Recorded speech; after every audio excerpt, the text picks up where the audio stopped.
Hello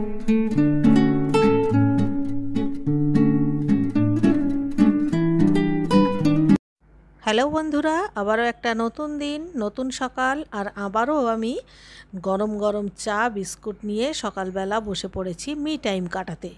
সকালবেলা সমস্ত কাজবাজ সেরে ঠাকুরঘরেরও সমস্ত কাজকর্ম শেষ হয়ে গেছে। এখন বসেছি আমি শান্তি করে চা খেতে। রিকি বেচারা এখনও আসেনি, ওর চাটাও করে নিয়ে বসেছি, কিন্তু সে এখনও বাথরুম থেকে বেরোয়নি। আর ওই যে দূরে দেখুন অষ্টমী কাজ করছে, মানে অষ্টমীও আজকে ঠিক টাইম মতো চলে এসেছে। তো চা ফা খেয়ে নিয়ে তারপর যাব রান্না করতে। প্রায় 9:30 মতো বেজে গেছে। হাতে এখন খুব একটা বেশি সময় নেই, খুব তাড়াহুড়ো করেই কাজ সারছি। অলরেডি আমার ভাত হয়ে গেছে। আর অন্যদিকে আমি রুটির জন্য আজকে করছি হচ্ছে আলু আর পটল কুচিয়ে ভাজা। মানে পটলগুলোকে 2 ভাগ করে তারপর পাতলা পাতলা করে কেটে নিতে হয়। আর আলুটাও সেই একই রকম করে পাতলা পাতলা করে কেটে নিয়ে পেঁয়াজ দিয়েও ভাজা যায়, আবার পেঁয়াজ না দিলেও হয়, তবে আমি আজকে একটু পেঁয়াজ দিয়েছি। একটু ঢাকা দিয়ে দিয়ে ভাজতে হয়। সেক্ষেত্রে কিন্তু রুটির সঙ্গে বা ভাতের সঙ্গে দুটোর সঙ্গেই খেতে ভালো লাগে। একটু মাখা মাখা মতো হয়, ঝুরঝুরে হয় না ব্যাপারটা, কিন্তু ওটা রুটির সঙ্গে খেতে ভালোই লাগে। তো সেই ভাজাটাই বসিয়েছি, প্রায় হয়ে গেছে, সামান্য একটু বাকি আছে। আর অন্যদিকে আজকে বসাবো হচ্ছে লাল শাক। বাজার থেকে পরশুদিন এনেছিলাম লাল শাকের একটা বান্ডিল। তো সেটা আজকাল করে করে খাওয়া হয়নি। আসলে না, ওটা খাওয়া হয়নি কেন, তার আগে আমাদের অন্য অনেক সবজি ছিল, সেগুলোকে খেতে গিয়ে শাকটা পেছনের দিকে চলে গেছিলো। তো শাকটাকে ধুয়ে সুন্দর করে কুচিয়ে নিয়েছি। এখন কালো জিরে রসুন ফোড়ন দিয়ে লাল শাকটা ভাজা করব। আর লাল শাকে কিন্তু আমরা হলুদ দিই না, কারণ লাল শাকে হলুদ দিলে আমার যেন মনে হয় হলুদের রঙটা নষ্ট হয়ে গেল, মানে শাকের লালচে রঙটা নষ্ট হয়ে গেল। দেখুন কতটা শাক কতটুকু হলো। যাই হোক, আমাদের 3 জনের আরামসে হয়ে যাবে। এবারে রুটি করব। আজকে আবার আটা মাখা নেই। সাধারণত রাত্রির বেলায় আটা মাখলে আমি একটু বেশি করে মাখি, কারণ সকালবেলাটায় যাতে করে মাখতে না হয়, কিন্তু কালকে রাত্রে সব আটাটাই শেষ হয়ে গেছিলো। এখন একটু বেশি করেই মেখে নিলাম, মানে ডাবল মাখলাম। এইবারে খানিকটা আমি কৌটোয় তুলে রেখে দিয়েছি। আর এখন করব 8টা মতো রুটি।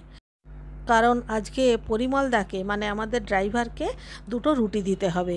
ও বেচারা আজকে অনেক সকাল সকাল এসছে, একটু কাজ ছিল, তো ও আজকে টিফিন আনতে পারেনি। এরকম অনেক দিনই হয়ে থাকে, যেদিনও টিফিন আনতে না পারে সেদিনকে আমি একটু রুটি বেশি করে ওকে দিয়ে দিই। তো যাই হোক, এটা রিকিকে এখন খেতে দিয়ে দিচ্ছি। আলু পটল ভাজা, একটা ডিমের পোচ আর 2টো রুটি, এই সেমটাই আমি খেয়েছি।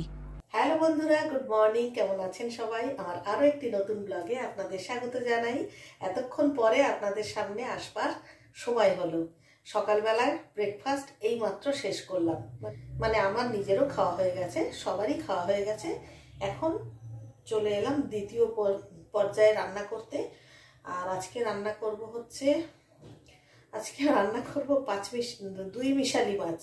কয়েকটা পাবদা মাছ আছে, কয়েকটা কই মাছ আছে, সব মিলিয়ে মিশিয়ে আজকে রান্না হবে। দাঁড়ান দেখাচ্ছি কি কি রান্না হবে, দেখাচ্ছি।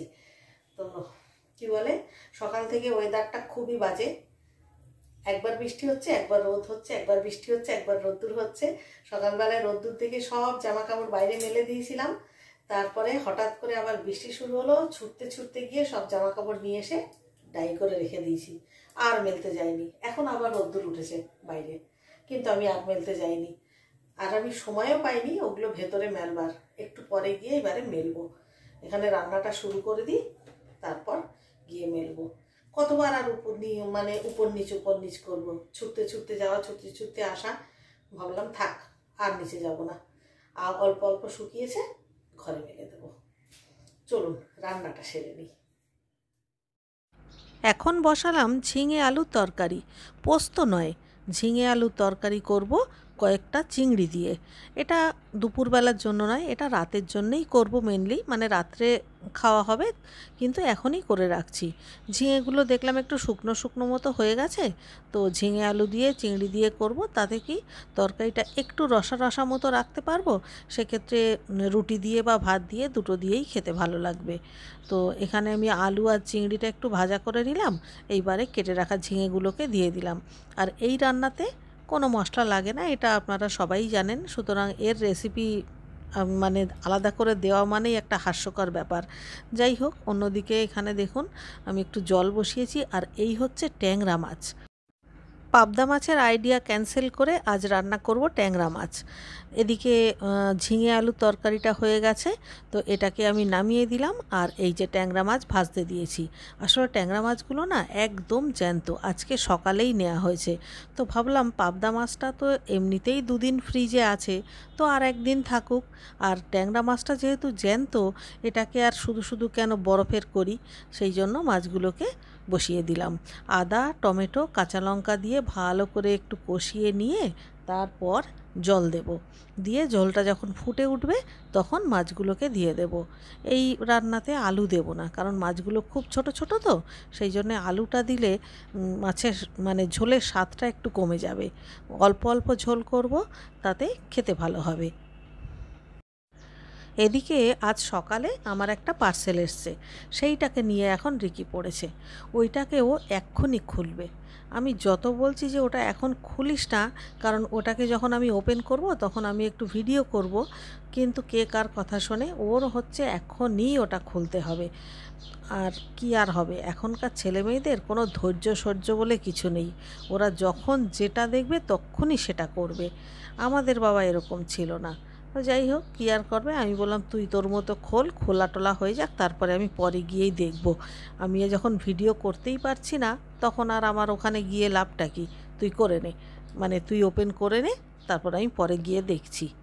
আসলে কি অর্ডার করেছিলাম আমি নিজেও ভুলে গেছি।